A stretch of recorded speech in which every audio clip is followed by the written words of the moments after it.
Please welcome back to the stage Daniela Fair, Group Publisher of Defense for GovExec, along with Dominic Bonaducci, Senior Product Strategy Manager for Verizon. Hello, everybody, and yes, I am back with Dominic this time. Dominic, welcome. Bonaducci, to correct the record, but I get it all. You get it all. It's great. We're going to continue our conversation with industry. I want to thank you for your support of the Defense One Tech Summit. And Dominic, you're the product strategy person at Verizon. So I thought what I would do is ask you to introduce yourself a little bit about who you are and sort of what your role is at Verizon so we can understand your comments. Absolutely. So my name is Dominic Bonaducci. I'm a Senior Product Manager for Strategy, supporting our national security and defense products at Verizon.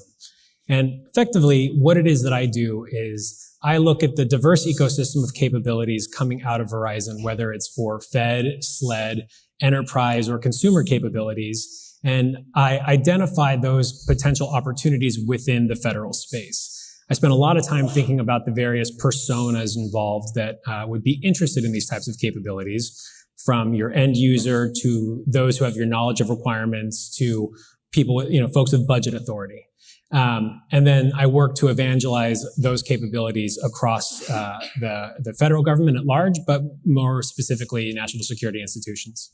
Okay, great. So you should be able to answer this question for me. I would love it if you could explain to me, and perhaps the audience would appreciate this too, what a private 5G network is, and how is it different from the 5G that I experience and many on devices in my phone? Well, the short answer is that it's not that different.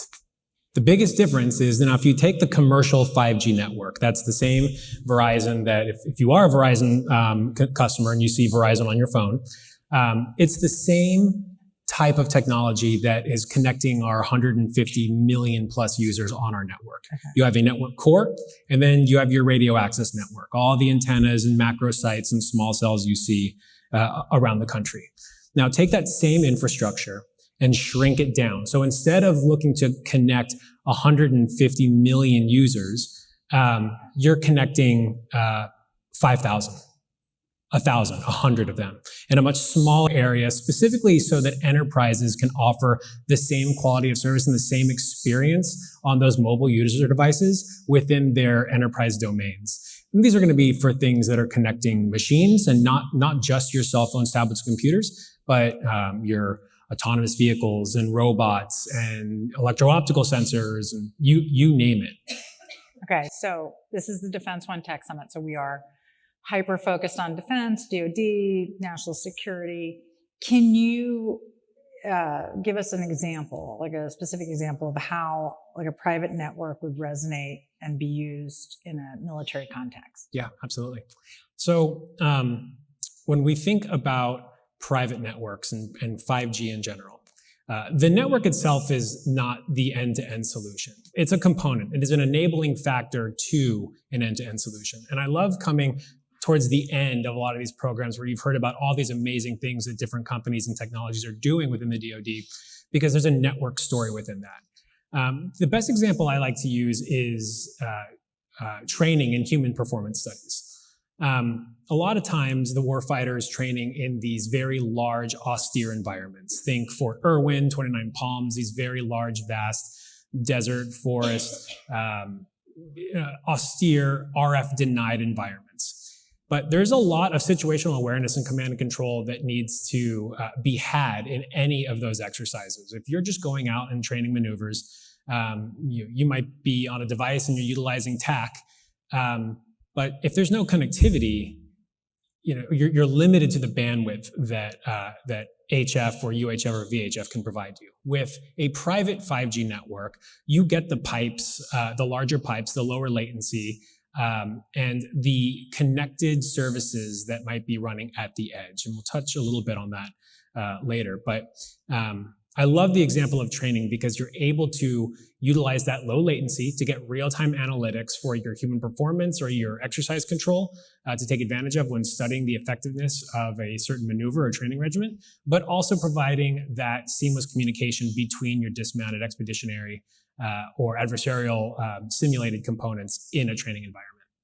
All right, so I'm going to the edge right away. Absolutely.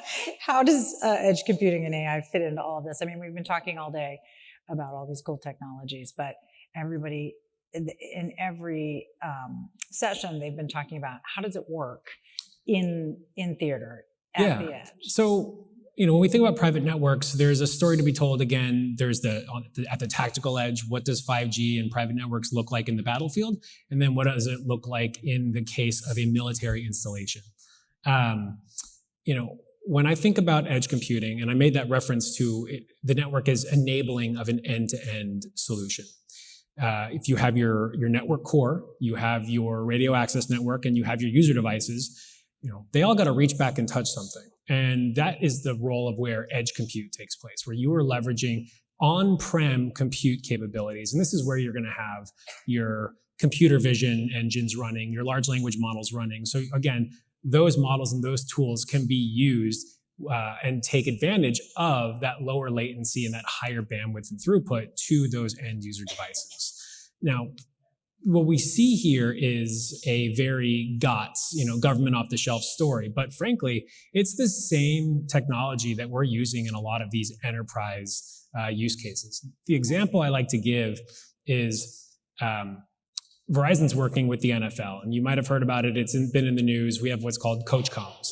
You go to any NFL stadium, and all of the coaches are connected via a private network where they are communicating with each other, coach to player, coach to coach, with push-to-talk capabilities with SIM-enabled headsets. Now, they're also, sharing plays over a tablet or a phone. Now, I look at that and I see TAC on a user device. I don't see a football player with a helmet on. I see a exercise control or range control, white cell operator overseeing and adjudicating an exercise in a training environment. Again, there are dots to be connected, and there is not one use case within consumer or enterprise that doesn't have a direct correlation or a benefit to the Department of Defense, whether you are a man and woman in uniform, a contractor, civilian counterpart, or their men and women, or friends and family supporting them. Yeah, I mean, I think we see that across the spectrum that, DoD is reaching out more and more to industry because you are already doing this in the commercial space. There's applications. Both directions. So we only have a couple minutes left, so I want to wrap this up. Talk to us a little bit about dual-use technologies. What ways does industry support the direction of the DoD that they want to go in with respect to 5G networks? One of the exciting things about the 5th generation of connectivity is the number of connected devices that the network core can support. So it's not just cell phones and tablets and computers. It's IoT devices. It's what's going to bring about the advent of smart buildings. And we've heard this before, but in practice, what this looks like is 5G connected surveillance cameras, 5G connected ground sensors to monitor the moisture in your grass, 5G connected torque wrenches. And you think that's a joke, that is an actual thing.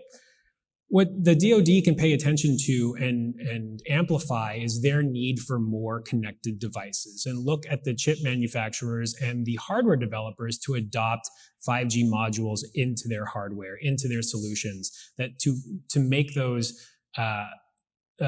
use cases be able to take advantage of that low latency. You used to think about the killer app that was going to come out. It's not an app anymore. It's a killer use case from end to end. And industry has a role to play in educating the DoD because, again, the DoD has that large appetite. And again, there's not one use case that doesn't resonate within that space. We're done. Sorry. Yeah. I want to thank you for your indulgence on your name. We finally got it right. Thank you. And I really appreciate you joining us today. Thank you for having me. Stage. Thanks so much, Tom. Thank you.